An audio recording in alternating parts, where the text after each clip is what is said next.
Welcome to Freedom. This is today's edition of the Youth Roundtable on Civic Space TV. I am Philip Molisa. Today, the conversation is going to partly Parliament of Uganda, but also State House. We are discussing President Museveni's response to the sanctions imposed on the Speaker of the Parliament of Uganda. You know, the President of the country came out to issue a statement relating to the sanctions that were passed to the head of our parliament, but also two other ministers, and we want to discuss what this means, one for the politics, for the management of the parliament and the other institutions of government, but also by extension what it means for the country Uganda now. Joining me in that conversation is a panel of distinguished young people, if I may say, whom I will give a minute to each to introduce themselves, and later we get into the depth of the conversation. I will start from my extreme left. Lady in green, you're most welcome. Thank you so much, Melissa. Good afternoon, viewers. My name is Sayuni Helen, and as usual, I'm glad to be here. Sayun Helen, you're most welcome. And when you see Sayun and the green, it speaks Democratic Party, and we are happy to have the Democratic Party on the show. Thank you. Next to DP is gentleman, you're most welcome. My name is Lawel Muhwezi Joshua. I am also not far from DP. I have been a member of Uganda Young Democrats. I work with Tuzungumuze Africa, which is Let's Discuss Africa. I am happy to be back on the show after a while. What is not far from DP? Are you DP?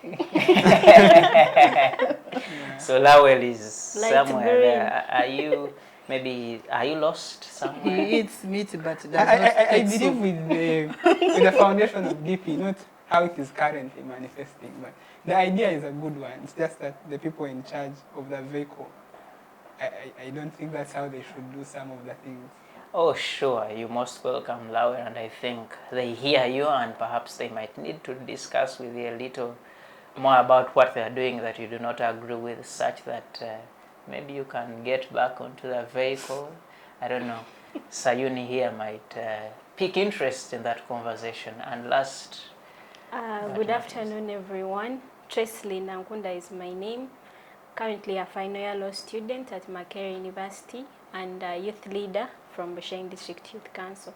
I'm very happy and always honored to be part of Youth Roundtable, and I do hope that today's discussion is really going to be an amazing one. Thank you for having me. You're also DP. Tresley Ankunda. Tresley, you align how politically? NRM. Yes, Tresley Ankunda, Busheng, NRM, someone who is in the middle of DP, and then we have full DP. We're happy to have the all of you now. Gentlemen and ladies, because we have more ladies than gentlemen now, I want to switch it that way. When the government of the UK or any other government chooses to sanction any leader in this country, even before we discuss the details of how and why and where and what is the president saying, what does it look like? What message does it send to a country like Uganda if our leaders, our top leaders, are able to be sanctioned? And I should start with you, Lawel.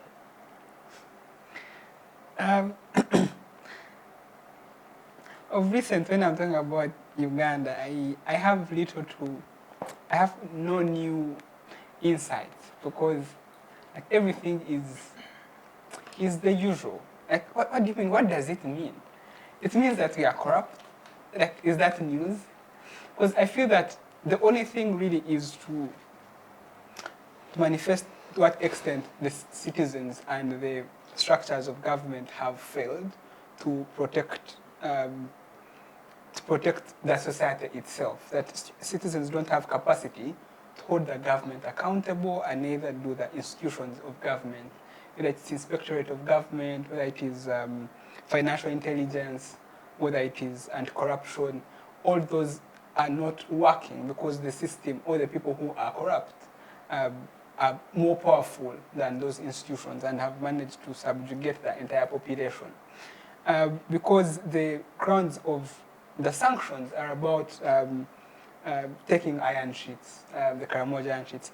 We all know the people who were involved in that scandal, and we for sure know that none of them was prosecuted and sentenced, or they did not pay for their actions, including the Speaker of Parliament, who admitted that she indeed took those iron sheets. The only thing she says is either I returned them or I didn't know. But I mean, is acceptance of guilt the same as innocence, right? So if you do something wrong and you recognize it or say I did it in error, would you say that then you're exonerated of being held accountable for what you have done? The same thing was for the other ministers, the Nandutu. So these people have continuously committed what is supposed to be perhaps criminal, and they get away with it because they are the ones in charge, because they are more powerful than the country itself and the structures. The only people who have perhaps equal force are the other non-state actors, who could be the international organizations like IMF, World Bank, or it could be even powerful nations like the UK, which decides that if you are not doing this or that is in contravention with our ideals, we hold you accountable. So for me, the only indicator of that is that, the people can no longer hold their state accountable. They have sought, the only refuge they have are big countries like the UK, which have taken steps. So, what I like about this is that it seems to be biting. Like there is really a lot of concern. We've heard about all these reactions from Parliament, from State House. So it perhaps means that, this only alternative that we have is perhaps something that is able to help us do what we ought to have done ourselves. So, I mean, does the UK you are talking about number 3 in the leadership structure of this country. Why would it not be a point of concern? First, I think it starts from the point that corruption is supposed to be a point of concern. You cannot be at the helm of Parliament, or even be a member of Parliament that is supposed to hold the executive and any person accountable, because that's what Parliament does, and then you yourself are involved in corruption, in embezzlement. The only reason why that's not a point of discussion now is because these people have normalized it, like it is okay for them to do it, and somehow that's not the most concerning thing. It is the sanctions, but in the first place, that should have been the most concerning thing. Any sane person, any sane parliament would have perhaps moved to censure that speaker for being involved in such scandals. But she has done that. She has continuously given out all those sorts of monies. You've had the case where the speaker, who is the head of parliament, contracting his private radio station, giving it a contract. You know government processes. You know that is not ideal. You don't contract. Like a minister can't contract or can't have a contract with a private organization. There's conflict of interest and all these things that can never be normal in any other country. And so the point I'm making is these people have normalized this, and they are powerful. The state can't prosecute them because they are the state themselves. The judiciary can't. The people can't. The only thing that they have at their rescue are those outside actors. Yes. Thank you so much, Helen. When I listen to Lowell here, he says a lot of things that are not working. And when I go back into the reason as to why the speaker and by extension the other officials were sanctioned, is corruption, is stealing from the poor, iron sheets from the people of Karamoja. What does this say about our leadership, the people we have in these positions? What kind of people are they? It is really very interesting. It's a very interesting discussion that we have a speaker who is the head of parliament, who is supposed to have even led this discussion. Because if the speaker, say, had led the discussion about the iron sheets and, sorted this amicably, we wouldn't be into this whole trouble of sanctions and what. But where we are at a level where we do not have, as Ugandans, we do not have credible leaders. It is a question on credibility. It is a question on their mode of leadership, and it's also a question on their character and discipline as our leaders. So for me, I think that we as a country shall need to, step up maybe and have a discussion on the credentials and the characters of our leaders. For now, you see, another problem is that our leaders seem to have even passed the anti-homosexuality bill so that they continue using it as a cover-up for all that they will do. We talk about iron sheets and someone says, it's because it is the gays that are running all over me. You talk about how she's managing parliament, how she suppresses people that come up to speak about all these things that are actually supposed to be benefiting Ugandans, and she suppresses them. You look at how she recently, we have the Honorable Sechikubo, who was trying really to side with the Ugandans, and how he tried to suppress him from speaking. So for me, I think the character and the intentions, we do not even know clearly the intentions of our leaders. If the intentions are actually to lead us, or the intentions are to steal and suppress all of us, or the intentions is to sell the country itself. Because you're going to reach at a level where they will not have what to steal. What will happen next? They will auction the country, maybe. Wow. So for me, I think that we are at a level where our eyes are being opened a bit. We need sanctions. We need more, actually. They should be coming in. We are expecting more as Ugandans, because that is a tool that even as Ugandans shall use to see what we had not seen. Save if these sanctions had not come through, maybe the president's letter wouldn't have leaked, and maybe we even get to know that he met some officials. Our president is ever surprising us. He's a very surprising man, ever surprising us, and he will live in a desert with no water. You so act surprising. So for me, I think that we have now the torch for now to look into our leaders and know some of the things that we did not know about them. Save we didn't know that our speaker could be having issues and maybe hiding some things in the UK until the sanctions came through. So we must welcome the fact that maybe most credible leaders have refused to come up, and so we are being led by those that are available. Thank you so much. Ankunda.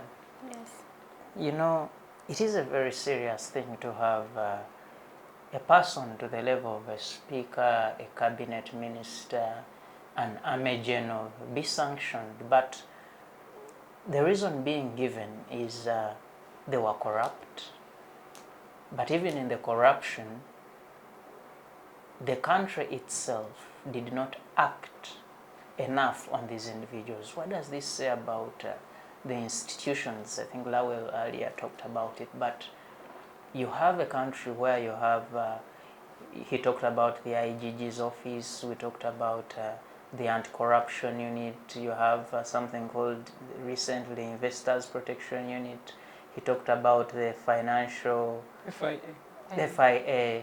You have CID at police, you have that department specifically for, you have the Attorney General. Everywhere you look, you have an agency to deal with corruption, and of course civil society and so on, accountability committees in parliament, but nothing seems to be happening.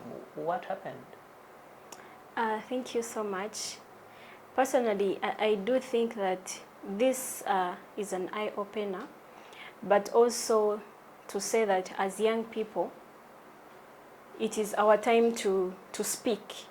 Because in as much as I know most of the times people think if you are attributed to a certain political party, then whatever they do is always good. But as a lawyer, I know that some of the things are not good. And so I cannot say, now this is okay, this is good, and stuff like that. So I want to say that when you look at the concept of the domestic concept, because you are looking at how Uganda in itself, the mechanisms that they have put up in place, if they are working or not. Because I do believe that when you talk about sanctions, we are looking at a broader concept of international relations now. We are looking at rule of law globally. We are also looking at issues of administrative issues and how administration is done in the different entities. And then we are looking at a question of sovereignty. And I do believe that Uganda has signed very many protocols. And that means that they are, or sometimes have domesticated those laws into the Ugandan process and procedures, and actually the judiciary system.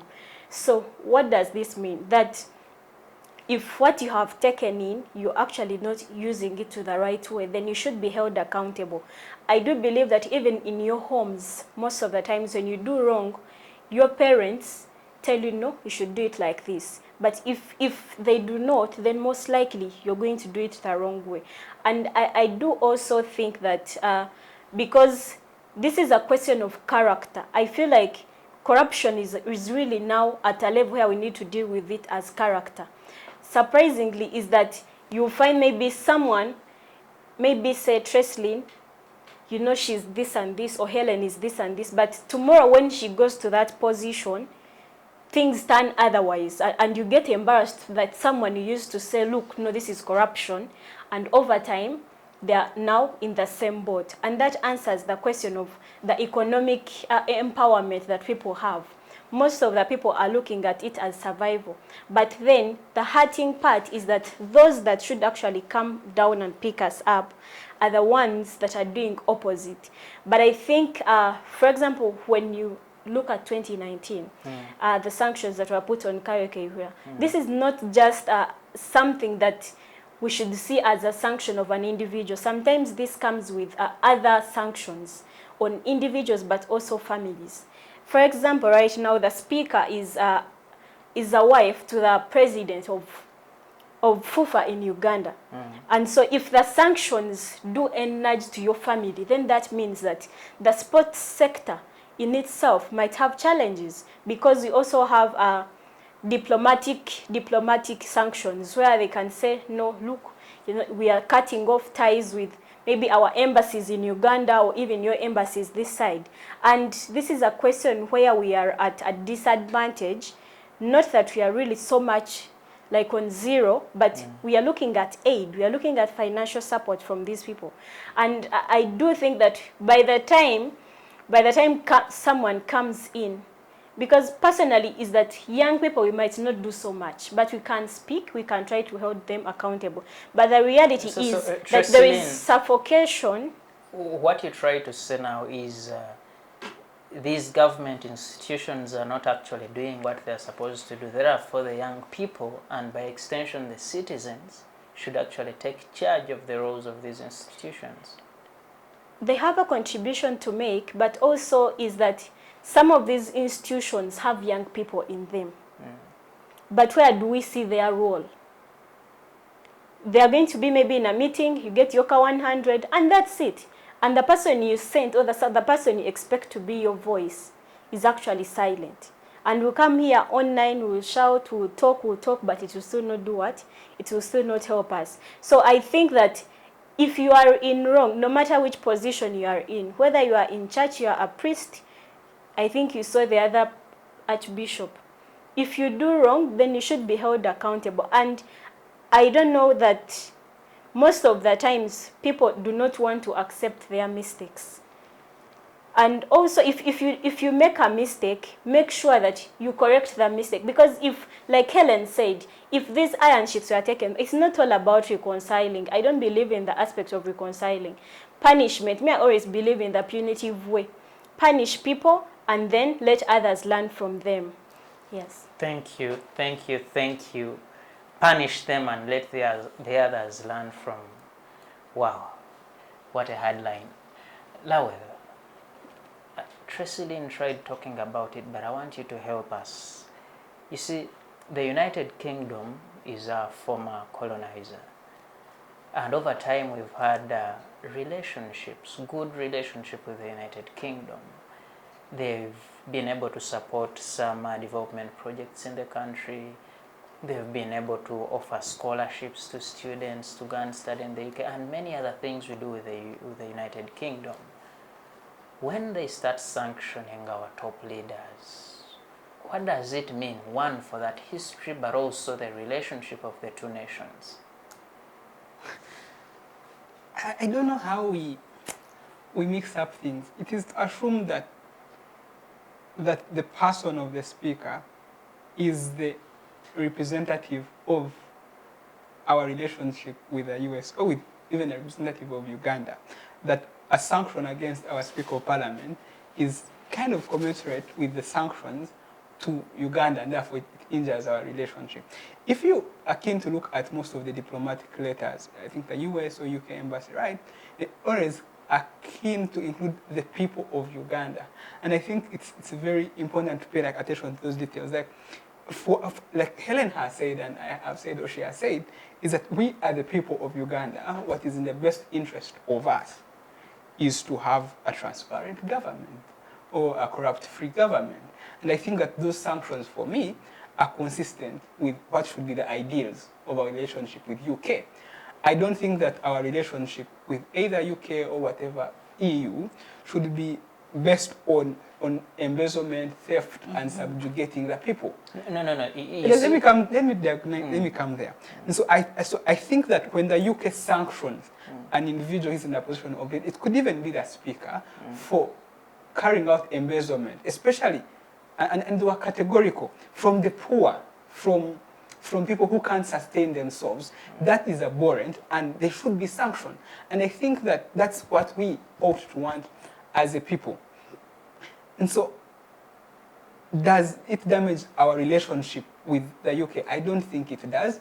I think that it actually strengthens it, because those sanctions are protecting the mutual interests we hold as a relationship. But it's true that there are a lot of queries on the relationship between the West, the European Union, and UK following the anti-homosexuality law, right? Because there is like a mismatch in what we consider ideal values and beliefs. The relationship we talk about is actually managed by top officials of government. Yes. So what happens if you actually have sanctions on these top officials that are supposed to be interacting with their counterparts in this sister country? But how do you infer what's our stand as a country? I think it is through our policy, our laws and regulations. And that's the difference between the issue with homosexuality. And that's why, for me, that's when you can raise the sovereignty question. That as a country, through our parliament, we have taken a position that we do not want homosexuality or whatever LGBTQ rights, whereas the UK and the EU Parliament think that that's the ideal, like those are human rights. So what we have there is a clash of our national interests. I don't know if you're getting it. So then that can put into question our relationship. I don't know if you're getting it, or our sovereignty.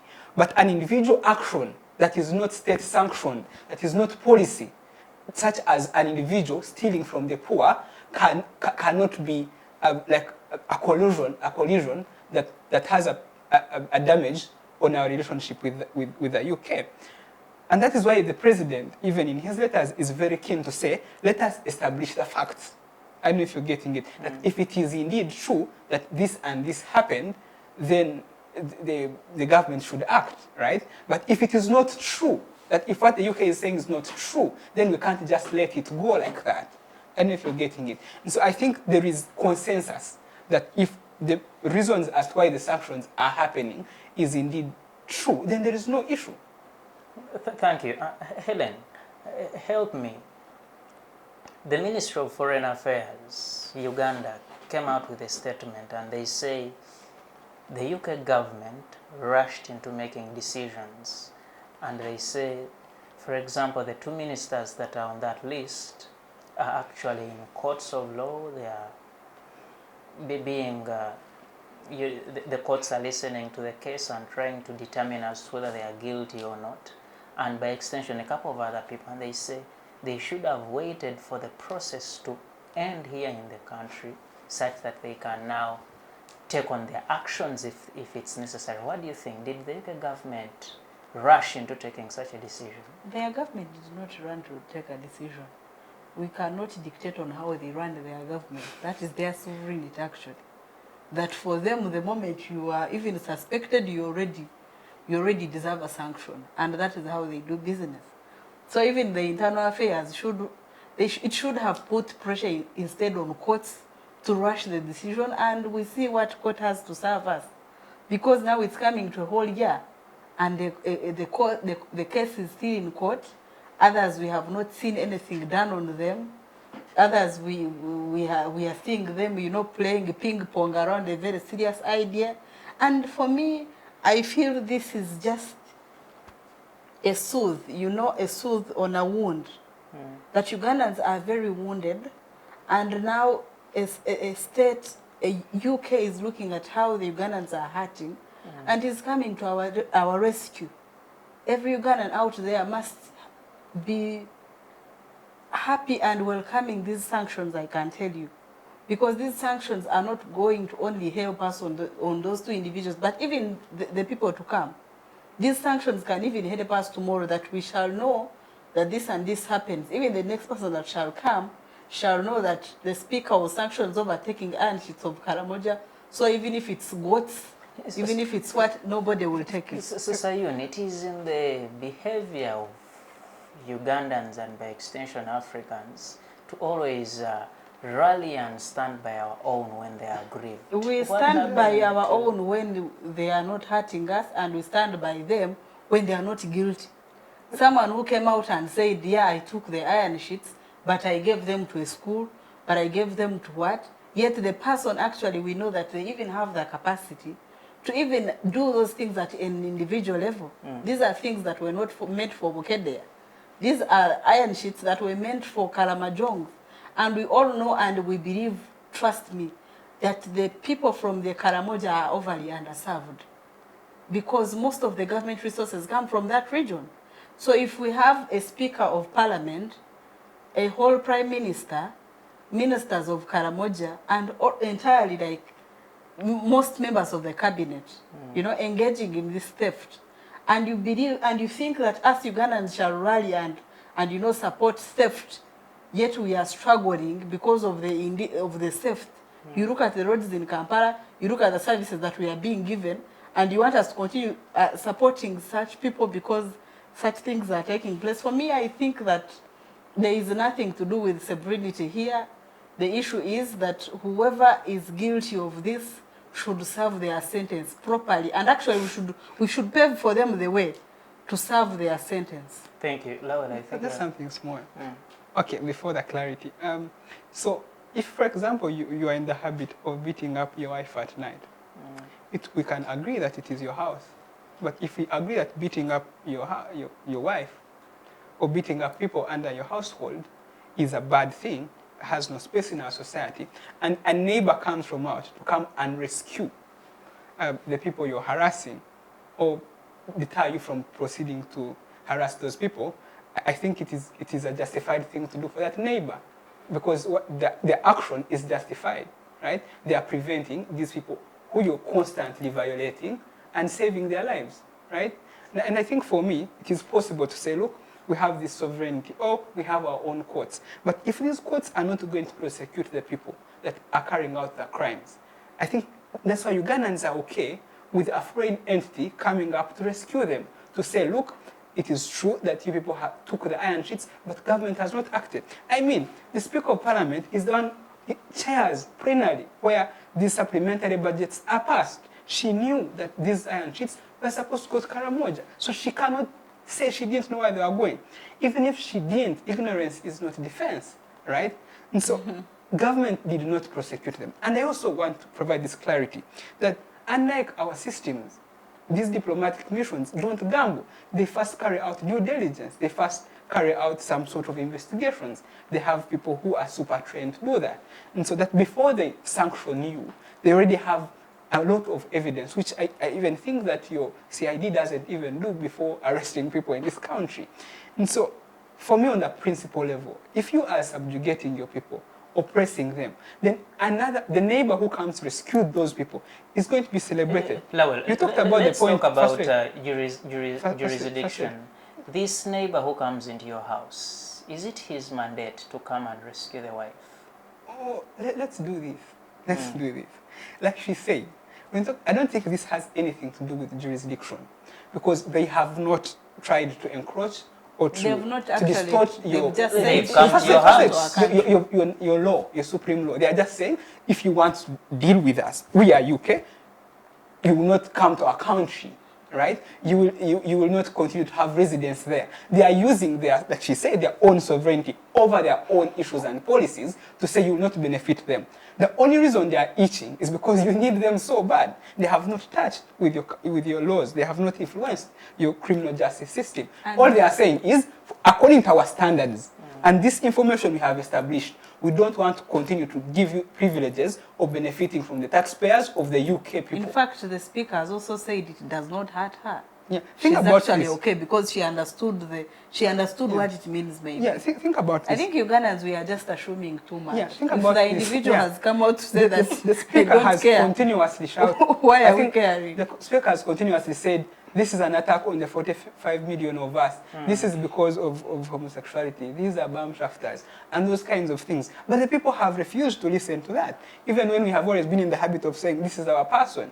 Right? Most of us here don't like white. We don't like the Western. We think we don't like neocolonialism. But there's a point when you like the neighbor because they're the best opportunity chance you have. Right? So I think for me it is due, and I can guarantee you that more sanctions are coming, and it's timely for me. Thank you.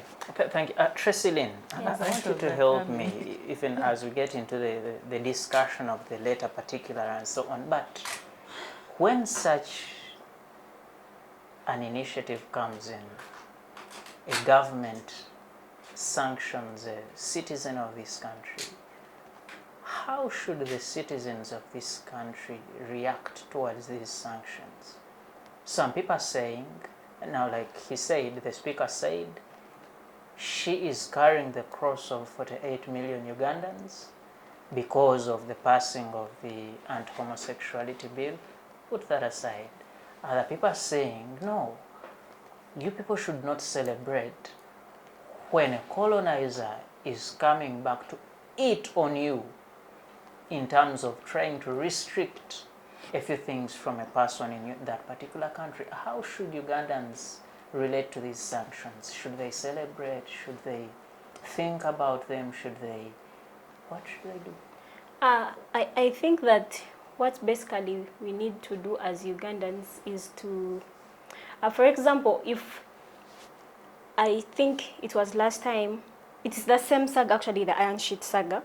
I remember when someone made a statement and said that if Helen is from the west and I am from the east and we're from the north, and let's say out of maybe the 28 MPs, 29 or 27 are from the same region. If I am arrested and then people that come maybe for my bail are all from my region, then there is a problem. That means that as a minister, you are a minister of an entire country, but you are a minister of your district.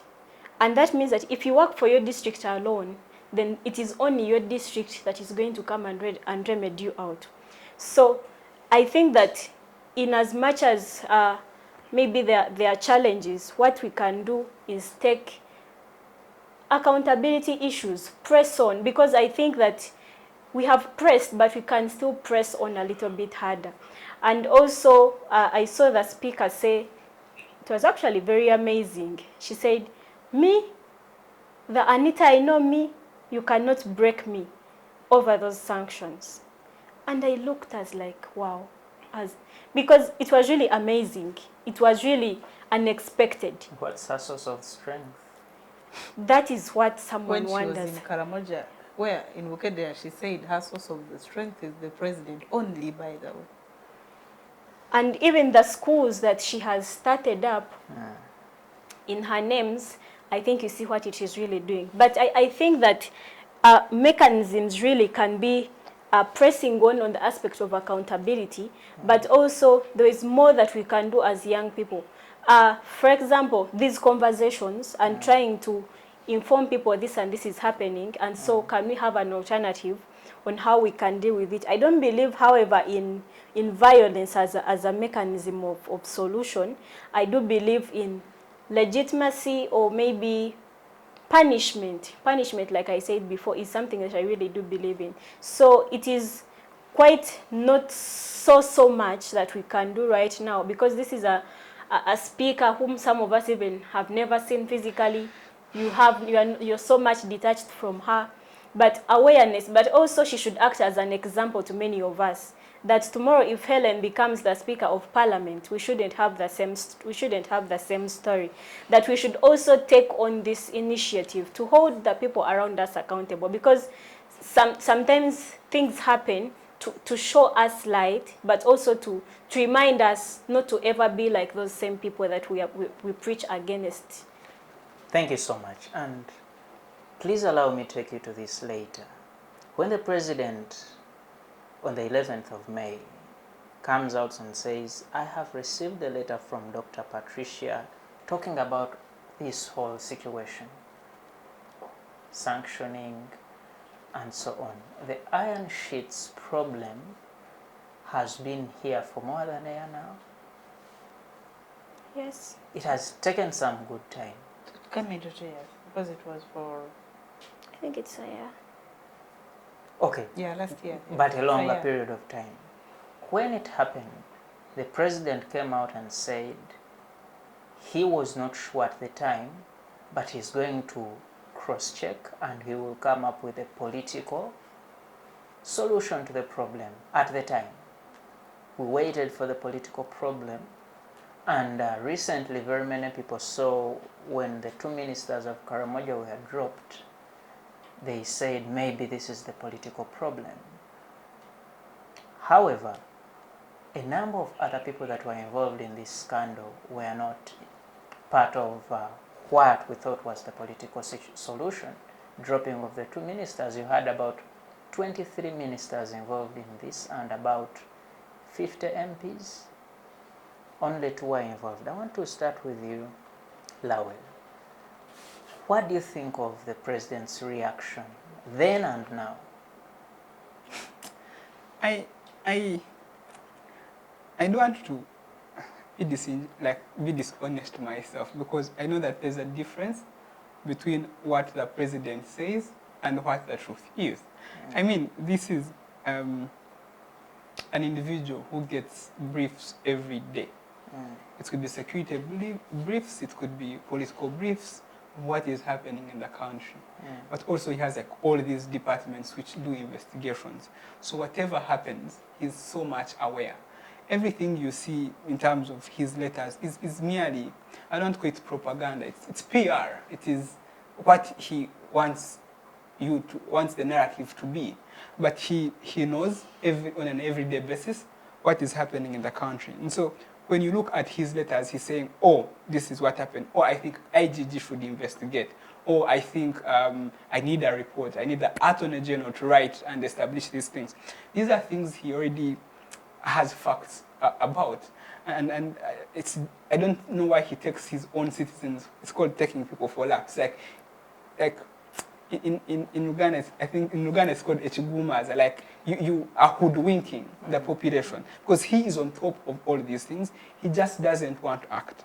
And I think in my analysis it's because he puts into context the political considerations, because all his decisions, especially the people who have taken these iron sheets, have political significance or their political consequences on how he deals with them. So if for example, the speaker who perhaps postures as the voice of Bukedi and the surroundings, it means that it has an effect on his politics, on his election, on his management of the politics.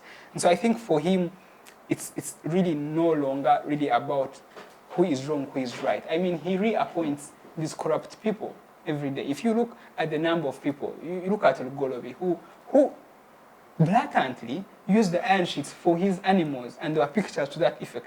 This guy was reappointed. And so for me, what the president says is not as relevant to the situation as it ought to be. And I would be dishonest to my own conscience and intellect for me to discuss it for what it is, because I know he handles it politically. I can tell you for sure. He's a politician. What does he do? No, but he is a leader who is supposed to serve the nation. And I think that's a problem. It's to say that for you not to do your job is to be a political genius. If people, I understand what you're saying, that he is corrupt himself. He has sanctioned violation. I'm saying it. He has occasioned the violation of human rights of political actors like NUP and different activists. Blatantly, you have people who have been in court before court martial for now close to 4 years. When he knows these people have no business being in the court martial. He knows that they prosecute or even persecute people without substantive evidence to support the prosecution. And so I don't think, so we need to understand him, that he's a man with dirty hands who some of us expect to act as if it is someone who has good intentions. And so I am saying this, that anyone who wants to be hoodwinked can continue to be hoodwinked and discuss letters for what they are, but those of us who should see him for what we see him for, that's the point. I want to give you an example. Before even the exhibitions on Parliament came out, it is true that investigations had already been by security agencies, by FIA, were already investigating amongst expenditure, right? Those things never came to the public. I can tell you for sure, the president already knew that the person at the helm of Parliament is corrupt. But he will not act because he wants to get scores. Look at what he's doing with her now. He say, investigate her. So that he comes out as the person who is speaking for the people. He wants to use it as a point of political scoring when he could have just let the investigations flow. Thank you, gentlemen, for those views. Hoodwinking the people. Gentlemen and lady, thank you for those amazing views. The Youth Roundtable goes into a very short break, and we shall be right back. Digital rights are those human rights and legal rights that allow individuals to access, use, create and publish digital media or to access and use computers, other electronic devices and telecommunication networks. Digital rights include a right to freedom of expression, information and communication through technology, a right to privacy and data protection, a right to credit for personal works, a right to universal and equal digital access, a right to identity, a right to anonymity, a right to be forgotten, and a right for protection of minors, among others.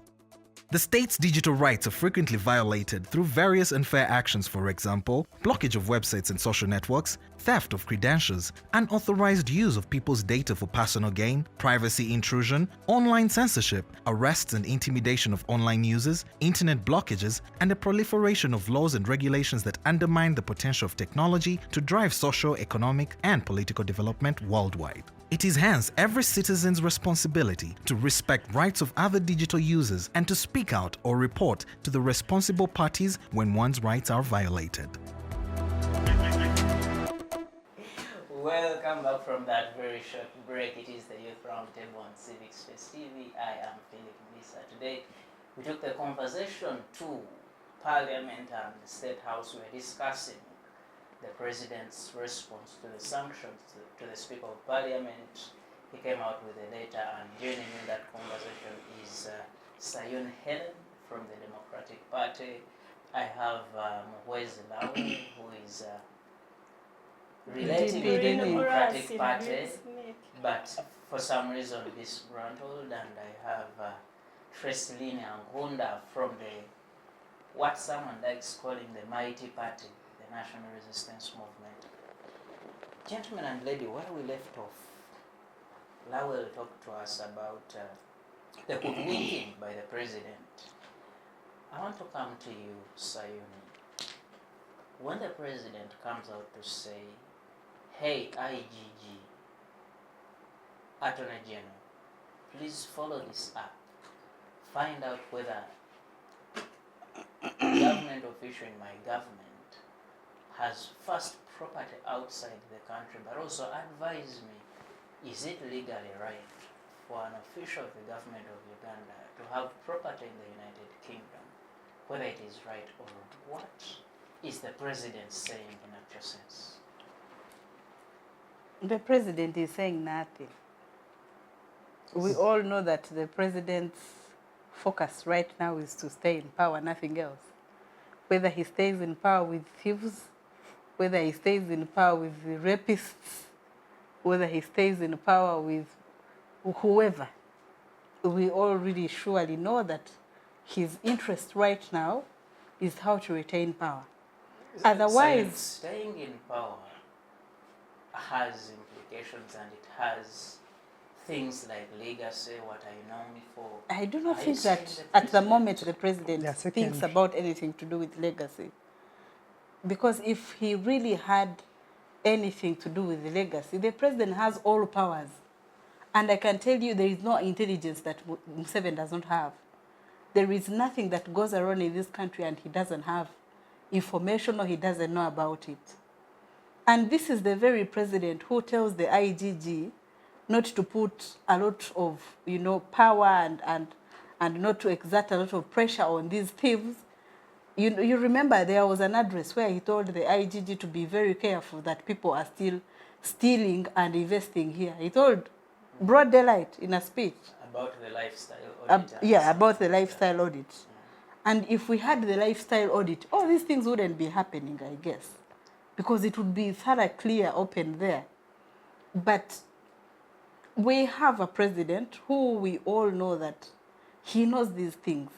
For God's sake, we have cried about the Iron Sheet saga. We have cried about how the country is being run. We have cried about all the corruption scandals, not only Iron Sheets. We have cried about how Parliament is being run. We've also cried too much on how the country generally is being run. And the president has not come out to say anything. I do not want to take his letter for granted because he rarely writes. Yes. It's like a vote of no confidence in the person of the president. Like, the president must know. The president ought to know. He does not have... How do you mean he doesn't know? Information does not have to come direct from either IGD, Attorney General, anti-corruption. No. You honestly Our president has all ears on ground. On many occasions, the president has been on public platform. Maybe he's giving a speech somewhere and he says, these people are writing for me lies. These people are not... This is not true. So where does he get the truth? Arguing with his speech. Yes. And how does he get to know that that's a lie if his ears are not on ground? That now he needs to be updates from the IGD and the Attorney General. So for me, I think that I don't want to take that letter for granted. I have not seen many of the president's letters castigating anyone. Rather, I have seen him throw speeches. But writing, there's a difference between speaking and writing. When you write, you're on a clear record. Unlike these days where indeed when you speak, your recording can be kept. But when you write, you're on thorough record. So I don't want to take that either for granted.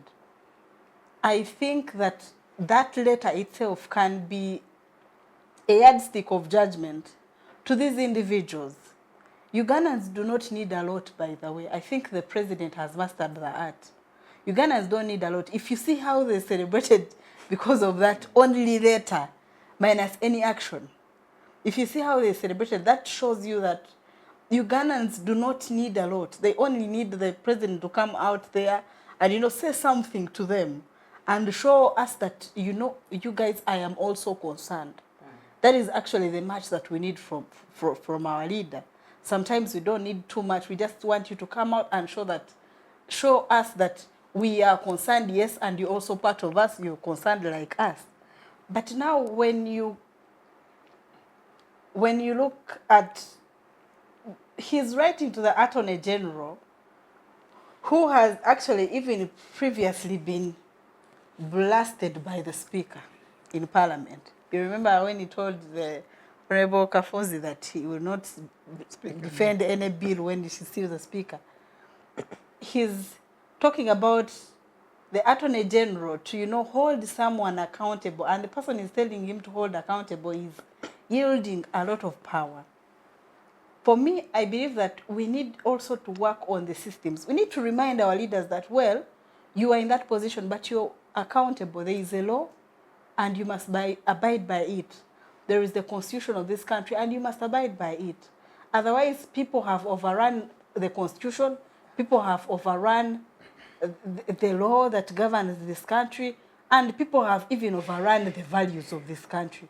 Because I do not believe that as Ugandans, theft should be one of our values or should be one of the things that we should be out there taking for granted. So for me, and when you look at the letter, by the way, about the speaker, it has different language.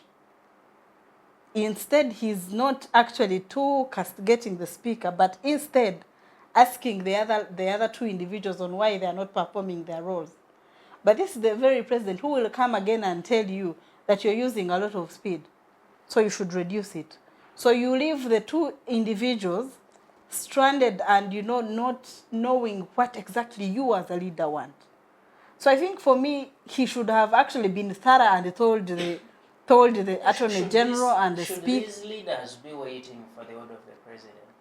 They shouldn't be waiting for the order, but because they have previously tried to do some work and, you know, been strained and told this and this is how we behave in these offices, then they are you know, being curtailed. You know, when you're like in a cobweb. We are like, our leaders are in a cobweb. They don't know what to do exactly. First, sometimes you need to first get orders, because so maybe for clarity, it's actually a question on the independence. Who or which is the spider in this cobweb? Those officers that are in those offices are in that cobweb. And the spider? It's the president. Leave the spider alone. For me, that that letter is the question on the independence of these offices and entities. It is a question on the independence of the Attorney General, because in the first place, he doesn't have to wait for a letter or a directive from the president to perform his duties. It is a question on the IGG. She didn't have to wait for this letter. We have anti-corruption. What is it doing? You know, there are two now. There is one for investors and one for us all. There is also financial intelligence. What are these officers doing? Did they have to first wait for the president to write? So it is an eye-opener that all our officers are probably under capture, that they have to first wait for a directive or a concern or a write-up from someone to act. Otherwise, they maybe cannot act without being questioned and being cautioned that this and this is taking place. But also, our president should use this to pull up his socks and, you know, release some power and let these officers act independently and let them do their role. Because if it wasn't for that, we should have had these people castigated wrong time, and maybe the speaker, you know, been thrown out, just like he threw out the two cabinet ministers. Do you think the speaker should have been arrested for this particular vice? Very well, very well. Thank you so much. Just like they arrested the other two. And, you know, she's the one that was all over wanting to bail Sam. She should be inside also serving like other people. Thank you. Tracy Lynn, let's look at how this situation develops.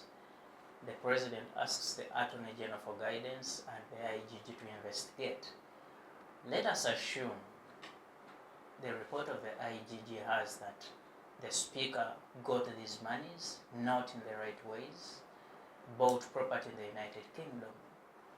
Do we see some reaction from the president, but also the state entirely of Uganda, in trying to call the speaker to order? And I know we've had very many inquiries in this country, talk about inquiries about land, inquiries about the forests that are being taken down. You remember the Catherine Bamugemerere Justice Commission on Land, and a couple of others. Do we see this time something being done? First of all, the Constitution, Article 28, 3C, talks about the presumption of innocence. And then if you're found guilty, you're liable. Personally, I also do think that it would be very sad for us to say that we have lost hope in mitigation completely, and also to say that we have given up, or that this and this cannot happen. I do believe that if there is enough evidence, and it is clear that these are the facts. You own land here, you own these buildings in the UK, you are using money of Ugandans who are vulnerable. We are giving you money in form of aid, we are giving you, we want your welfare to be well. I do believe that then if the evidence is really there, you should be. Or I do believe that if it is there, the fact that even the president himself writes and says, it shows a sign of taking action. And action comes with implementation, I do believe. And since we have not had many of this come out, I do believe that if evidence is really beyond, and it will enable everyone to say, no, this is it, so this person should be held accountable. And I do believe that right now, like the speaker says, that her power is the president. And also, it is very bad sometimes to live with someone who smears you shit. Some people say so. Someone who smears you shit. So it would be very paramount that someone would get away with you because you are smearing them shit. If Are you trying to say that the speaker is smearing shit on the president? Yes. Yeah, proceed. Yes. Helen, I do believe that if someone really does not do what is required of them, because these are offices of accountability, honestly, even in your smallest capacity, be accountable. And it starts with small things that we ignore, and then it builds up. But also we must remember that we are dealing with a question of power dynamics. We are dealing with a question of separation of powers. We are dealing with a question of, I think, constitutionalism. I remember sometime when someone said that I forget the exact statement, but maybe sometimes the Constitution, who makes it, when you study jurisprudence, there is a theory that sometimes the Constitution might be there, but reality is who makes the Constitution, or who is actually going to benefit from the Constitution, and when, and because you're who. Some of the things are really political questions that are not only in Uganda. These are political questions everywhere. But it shouldn't get to a limit where everyone feels, no, this is really unbearable, this is too much, you get. So if the speaker really stole the iron sheets, I will never at any one time try to sugarcoat someone who is a thief. Thank you. Lawel Muhwezi. You see, let's discuss this question of impunity. And I bring it up because, like I asked Tracy here, if the speaker is found guilty of certain particular counts, say this one of iron sheets, say the others that came out from the parliament exhibition, and the other officials, do we see these officials be tried through our legal system, convicted and sentenced to whatever sentences they can be given? And not the speaker alone. We are talking about the speaker and maybe two ministers because it is what the UK talks about. But you have very many individuals that were involved in this particular situation and a couple of other scandals. Do we see them tried? One of the reasons why I think I will not I haven't comfortably found a political home is that I don't know how to insult my own intellect. Like, I don't know how to pretend. Or, like, the question you're asking, like, me and you know that such a thing won't happen. And I think I wouldn't. And so I find that question, they call it being moot. Like, it's no effect. It's not taking us anywhere because the facts, the behavior before us is such that nothing is going to happen. And I would be insulting my own conscience to expect anything to happen based on the facts before me. Because look, the people involved, the speaker, for example, is not saying they didn't take the iron sheets. They are saying, indeed, we took them. The only excuses they are giving is, we didn't know. And that's what I think, was it Sabiti or it was Obore who said so? The other thing was to say, they went to a particular school, right? For Minister Gorobi's sake. Said they just found them in their compound. The other person, I think, was Minister Gorobi. There were pictures of those iron sheets in his at his home. Exactly. So indeed, if they were to be prosecuted, there is at least enough substantial evidence that anyone who is prosecuted would rely on. That would be reasonable cause to prosecute these individuals. They are not doing it. The speaker is arrogant. When you look at her demeanor in parliament, she doesn't behave like anyone that is accountable to the MPs or accountable to us. And rightly so, because she knows she's above and bigger than the system. The only time she can be prosecuted is if the president wants her punished. That's when the law is going to be used to suffocate her. I'm answering your question. So the truth is, none of these individuals is either going to be prosecuted or sentenced, because the system is designed that way, that the law only applies to a particular faction of society who have nothing, who perhaps are the normal civilians, the traders, the KCCA people who are taken off the streets and are taken to those kangaroo courts and they serve in Israel for 3 months and are released. There are people in this country, like she has talked about the Constitution and the people who run the Constitution, who are above the law, who cannot be prosecuted, who can't be persecuted unless they threaten the person in power. You know, what we discuss is a matter of interest to the people of Uganda. Between the people of Uganda, they say if we are 48 million, we have 2 million politicians, political officers in the country, or thereabout. Between the 46 million and the 2 million, who is of more importance and point of concentration for the president? Is it the entire populace or the 2 million? How are the two separate? Because what you tell me is the president will not have interest in prosecuting this political class because they are his people. But you have 48 or 46 million Ugandans whom he's supposed to serve. But who runs society? Society is run by the elite, which is a class that is involved, either it could be politicians, could be academicians, could be business people. Those are the people that hold power, that dictate what becomes in a country. All the president needs is to control that class, which in turn controls the general society. So the general society doesn't think for itself, doesn't even have power. Thank you. So I don't think there's a difference, like there's the 45 and there's the 2 million. I don't think it works that way. It is the 2 million that run that show, that run the country. Wow. Thank you. Helen, I want to take you to something that is so interesting in this whole story. When you look at the politicians or the person in question in this particular matter, the Speaker of Parliament, about 5 years ago, or thereabout, she was in opposition to be particular the Forum for Democratic Change. And we have a couple of others that have been in the opposition.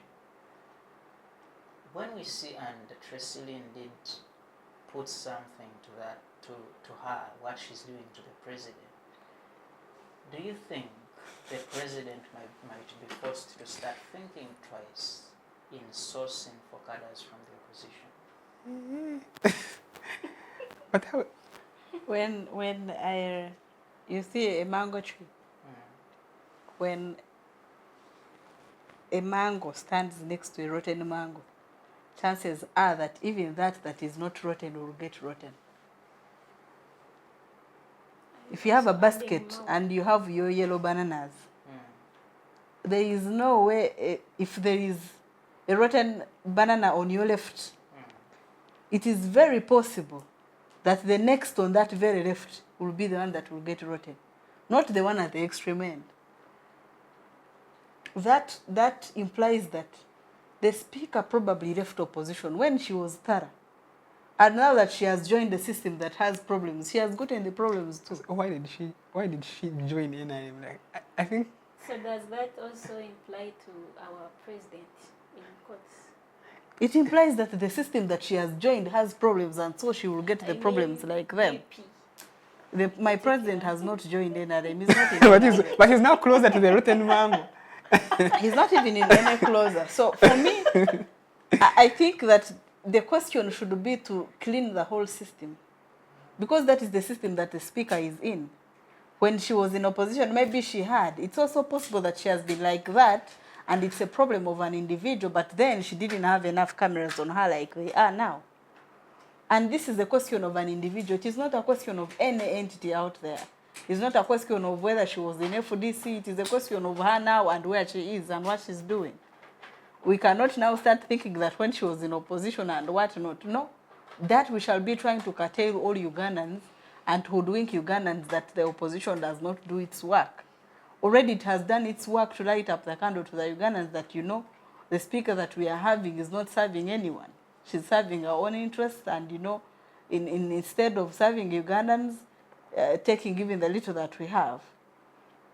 I believe that she is at a position where she should have been more careful and more thorough than she has been before. If you're in a position and you do not tame yourself, the position may tame you. Some people get into positions and, you know, get excited, they can even easily be tricked. And when you're in a certain position, you should remember that a lot of eyes are on you. I saw her saying she's carrying the cross of 48 millions. I'm not among them, so she's carrying 47 plus because she's not carrying my cross. Me too. And I saw very many Ugandans disowning her, saying, "You, me, I'm not among." All of us are carrying our own crosses. If she was carrying my cross, then I would say that probably we have had enough services. You know, someone can only carry your cross if you're receiving the kind of services that you're supposed to receive. Not even President Museveni is actually carrying our cross as 48 Ugandans. He also could be carrying like 10 million Ugandans, the rest are not, because the services that we get are not equal to saying that someone is leading us well. And until you're leading people like you're supposed to lead them, you can never, you know, say that you are representing them. Some people have come out to say, no, me, I am not among them. So the question here should be about how people should act in offices when they get them, not where they have come from. Many have actually left on opposition when they are very clear and clean, and when they join the government, you know, they get intoxicated from there. Because it may be their lectures that when you join NRM, they tell you, for us here we swindle, for us here we know we do not believe in human rights. You raise something so important. World over, people work together in governments, political parties in power and in opposition. There are, you know, a couple of arrangements for political parties to work together. But what I want to ask, specifically to our country, what makes it so difficult for the opposition and government, the party in government, the NRM, to amicably work well to deliver for this country? What do you mean by work together or work well? The role of the opposition is generally to hold government accountable. That would be possible if the government here accepted that opposition should do its role. We are in a government which does not believe that opposition should be there. For them, they believe that all of us should be in a movement system. I don't know why they accepted the multi-party system to come back. Maybe they didn't know it's what is going to happen. In a government where we have opposition, we still have people of 2021 still rotting in cells because they are opposition, where we have all these illegalities happening. How do you expect opposition to work together with the government?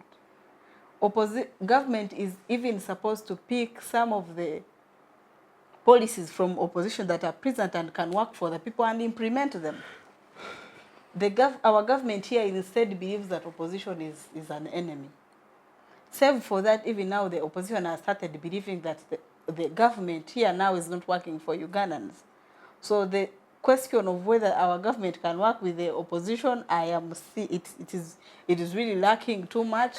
And until the government here accepts that opposition is one of the biggest tools it has to make sure it delivers for people, then the two cannot work together. Thank you. Yes, I Tracy. think the question of power still overrides this.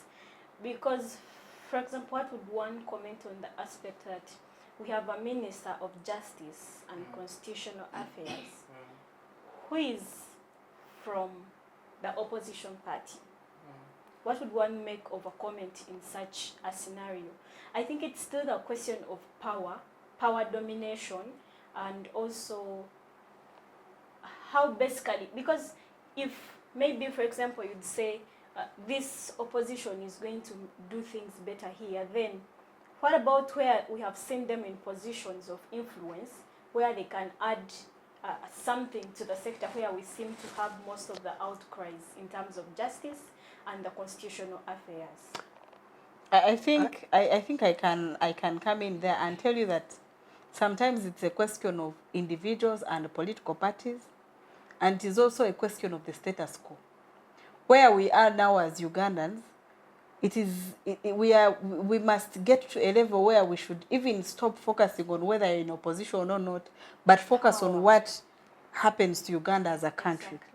And that is what DP is trying to advance. That for us, we are not looking at whether you're in opposition for now or not. We are looking at the dilemma that Uganda is in at, and how do we get out of the dilemma. I want to agree with her. Please. It is true, like she's saying, given the context, the person of Norbert Mao, even if he wanted, he cannot change that system robustly because it interacts with the general NRM government. Perhaps there are few changes perhaps he can push, but I think generally we must be willing to accept that there's some sort of a crisis across the political spectrum. And I think she started with it when she was talking about the idea that maybe the good people or the good leaders have refused to be in charge, and like, those who are in charge are the available. And when you look at, for me, the available across, even in opposition, including the leading opposition parties, I don't think they are the kinds of people that I would be comfortable being in charge of government. Because I feel that somehow our political culture has sort of really deteriorated, that we need like some sort of new consciousness, some sort of orientation, or we need like really have those laws and they can be strictly applied. I can tell you the expectations that we hold some NRM people to, if most opposition leaders in this country wouldn't. I believe, for example, when you look at KCCA, it is possible that because of the Minister of Kampala and others, somehow government makes it hard for the political wing of KCCA to function. But I don't think that Lukwago and the 90% opposition legislators at KCCA are doing what they ought to do. I don't think that they are confident enough to deal with the problems of Kampala the way they should do it. They also politic a lot. We know that you must be bold and confident and take some steps for that city to become better. I think in Nairobi, I don't know about the political credibility of Sakaja, but at least he has been bold enough to say this is where maybe this group of people can exist, this is why they cannot. The opposition is politically is in charge of KCCA, and there's nothing substantive you can see. I can tell you that the quality of legislation at KCCA is not much better than the legislation in our parliament. So I think it's an indication that we have a bigger problem across the board, and we must be willing to have that discussion as well. I mean, we may not like NRM because they are in charge and who much is given, or to whom the popular mandate is given, we expect a lot from them. But I think if we don't also pay attention to that, there's a bigger problem. I wanted us to have that conversation again, just as we continue. The question of the leaders we have. One time I was challenged by someone who said, you said the NRM has not delivered, for example, wherever you would want to say. But let me give you an example of Masaka. This person was giving me that district, that city is 99% led by the opposition. How different have they managed that city that you will say there is light in Masaka that you cannot see, say, in Bushenyi or wherever you'd want to? Yeah. Would you say, yes, that's the point, is that what's so distinct about districts, for example, that are run by opposition, because the money comes? Do they have like higher levels of transparency and accountability? Do they have like higher levels of development? Let me give you an example. When Mpuga was exhibited, having taken that money, you had a lot of people in opposition who were defending Mpuga. And it was the whataboutism. oh, they are holding him accountable because Bobby's power is threatened. They're holding him accountable because he's dominant, right? That could be true. But the question is, did he take the money? Did he deserve to take the money? Independent of how you rate him, his role model, whatever he is, are you willing to hold him accountable for his actions? And so is it that it's about who has taken the money? So if it's Among, it's an issue, and when it's Mpuga, he can be defended. Or is it that I don't like Bobby Wine, therefore because Bobby Wine is condemning Mpuga, I should be on Mpuga's side? So perhaps you also have a lot of people who are in opposition or even support opposition politicians, but they don't do it because of to what extent they fulfill their social contract. It's sentimental. It's I don't like Museveni, I don't like NRM, but they're not willing to like hold them to the same expectations we hold Museveni to. The long and short of what I'm saying is that we have a big challenge, leadership challenge, that cuts across the board. And that if we don't address it as, I don't know if it's generational. There are a lot of people who say, these are mean era kids, these are bottom era kids. We need to deal away with them. I don't know that, but there's a problem. Political scientists like saying that the leadership of a country is a clear representation or indication of the peoples of that country or that society. Is that true of the society of Uganda, Tracy? I would say not really. I would say not really, because we wouldn't have these outcries from some people saying, no, this is not what it should be. Would have an argument of maybe they're saying, would find everyone is saying, no, leave our speaker, you know. And the fact that we have the dissenting views, the fact that we have the different options coming in from the masses, then I don't think it is really a representation of what the masses are. Do you think if you randomly picked anyone from Jinja or Kisoro or Kalangala and put them in that office of the speaker, at the particular time this speaker did whatever she did, they would do it differently? Yes. It would depend on the person, because like I said before, I think now this is going to a question of morality and upbringing.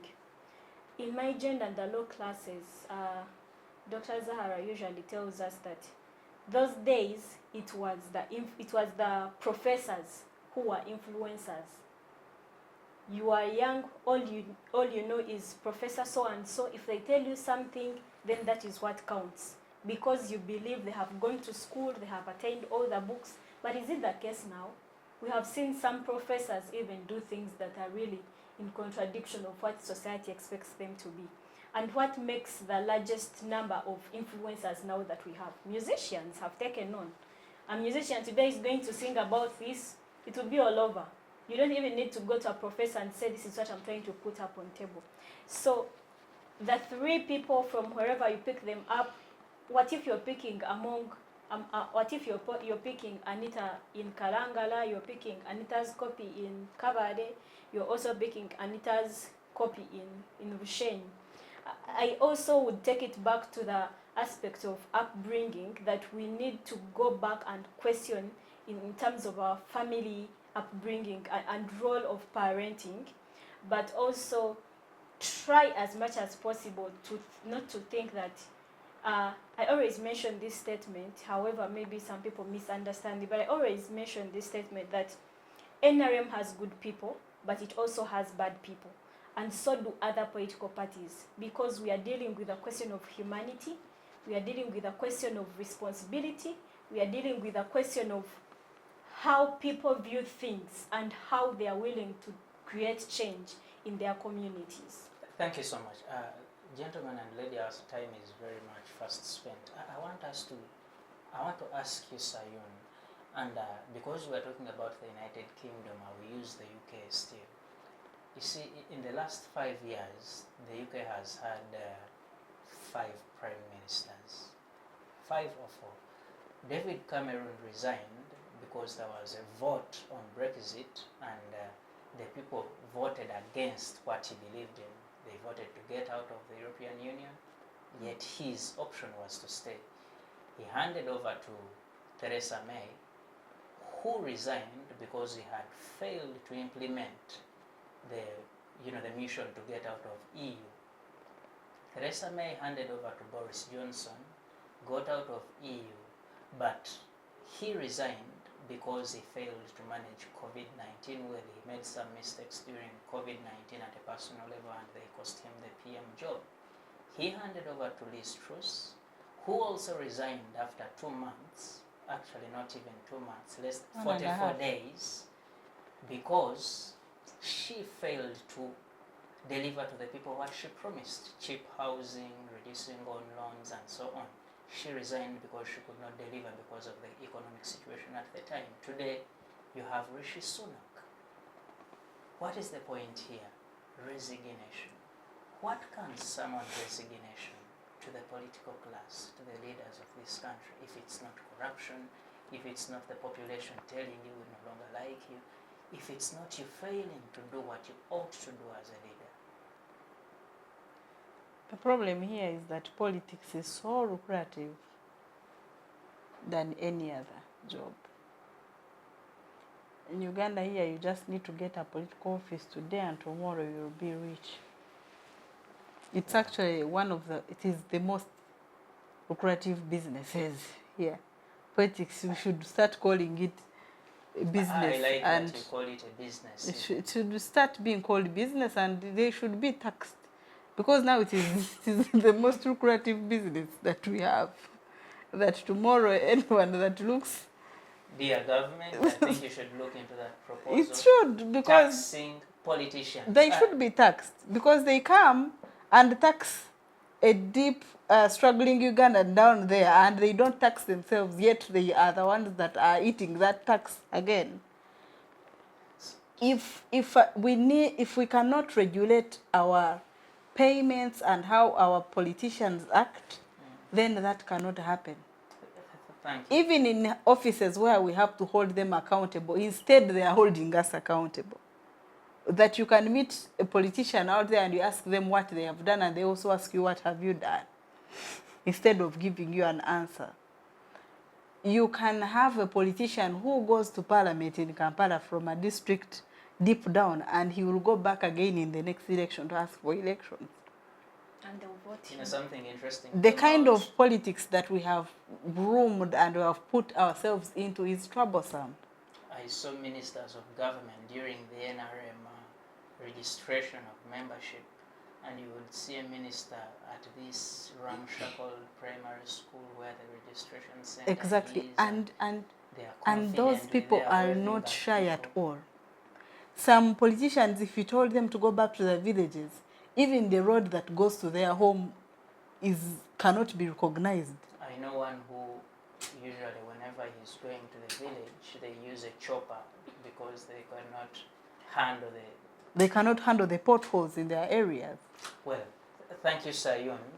In the interest of time, I have to cut the conversation short. Okay. I'll give a minute to each of you to really give us a way forward, because we can't be stuck here as a country.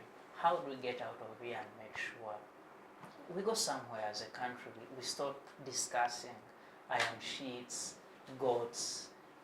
Goats were procured at 7 million and suddenly they die.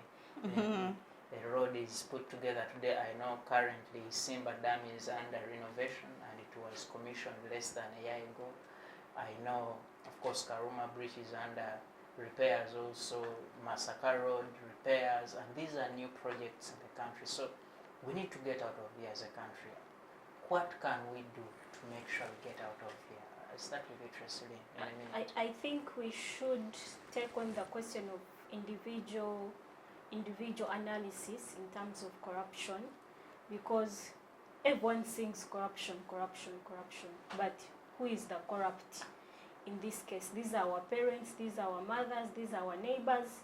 So I believe that individually, if we do check our hearts again and tell ourselves this is not what I should do, but also not forgetting the fact that the money you're keeping in your pockets is supposed to save 100 people in Bushenyi. The money you're trying to, the iron sheets you're taking are actually a remedy to someone who has no shelter. Have that sense of humanity in you and see things as a way of helping others. Life is not entirely about you. Mother Teresa says that a life not lived for others is not a life. So don't entirely live a life for you. You need every house, you need every car, you need the travels and everything, but you're forgetting people who actually even voted for you. But then also lastly, as a call to us, that this should be a way for us to identify and see people that are really not working for us. It would be very shocking that tomorrow when the speaker goes back to Ukedia, she's now voted again by people to represent them as a woman MP. And then tomorrow we shall again now come back and have to talk about the same thing. So make sure that the people you choose to represent you are the symbolic aspects that you really want in people who are going to help you. Don't run for money. Thank you. Thank you, Tracy. Lawel, how do we get out of here? Briefly. I think how we are definitely going to get out of this. People should remain hopeful that the storyline of this country can reach the interesting chapters. Maybe this is just the preamble of the book. It is sad, but it's going to get interesting. I believe that when people come together, they can cause effect. It could be positive or negative. Like 27 guys and more came together and took charge of this country. I don't think that if we, the young people, the like-minded, come together and decide that we want to change the fate of this country, we won't do it. I mean, we are the next stakeholders. I think that the young people should believe in themselves, should not accept that this is how things should be. They should know that things can be better and that if they participate, things are actually going to get better. And all viewers of the Youth Roundtable, please remain hopeful, remain courageous. I for one, I will be up to be counted. I beg each of us to be willing to step forward and be counted amongst those that will change the fate of this country. Thank you so much. And last word on the show, Helen Sayan. For me, I think the revolution is really taking shape by the fact that we can now have Ugandans run on social media, which is the only space remaining for us to shout from, because we can no longer shout on the streets. You will throw a canister and you lose your arm. I call upon all Ugandans to be keen wherever they are, and call on these officials to be accountable. They may appear like they've not heard, but trust me, it haunts them when they go to bed. And you never know, some of these government officials never sleep. They are ever thinking about how Ugandans are trolling them and how they are behaving. And I think it's high time that President Museveni let constitutionalism and rule of law take course, and these government entities acted independent. If we had independent institutions, then we wouldn't have these problems of an entity encroaching on us and trying to help us discipline some of our people. We need these government entities independent so that they can perform their duties and work together. Otherwise, I want to thank you so much for always hosting us and giving us this space to deliberate upon these issues. Thank you so much, Helen, for those amazing views and for sparing time to join us today. Lawel Muhwezi, thank you so much for the views and for sparing time to join us today. And Tracy Nkunda, thank you so much for joining us today and for the amazing views. I have a message on my phone that says Uganda Bureau of Statistics will conduct National Population and Housing Census on 10th of May 2024 for 10 days. United Nations Population Fund urges you to get counted, for it matters. Now, it is a message from, according to what I read, United Nations Population Fund. I have not received a similar message from UBOS or from government of Uganda. But, have you guys been counted? Yes, I have You have been? counted. Oh, wow. I have not You're been so lucky. counted. I can't wait to be counted. UNFPA encourages you and urges you to go and be counted. We go and We be know we counted. Oh, can't they come go and to be count us. counted. They have to come and Please, count at us. your homes, As you can see, only the NRM one has been the counted. I narrators see. are going to come. I think I've seen a couple of government officials post being counted. They should count us. The speaker, Okay. That the information Prime is very Minister, Okay, important. we go where to be President, counted. You tell us. at we your go homes, please. And I know we have situations of faulty machines, I don't know, unpaid enumerators and so on. But UBOS I was hope not ready. UBOS will correct that. You had 10 years to make sure everything is in order. Please let it matter. Thank you so much for being on the Youth Roundtable. Special thanks to the Center for Constitutional Governance for supporting this, and special thanks to the people behind the machines. You do amazingly well.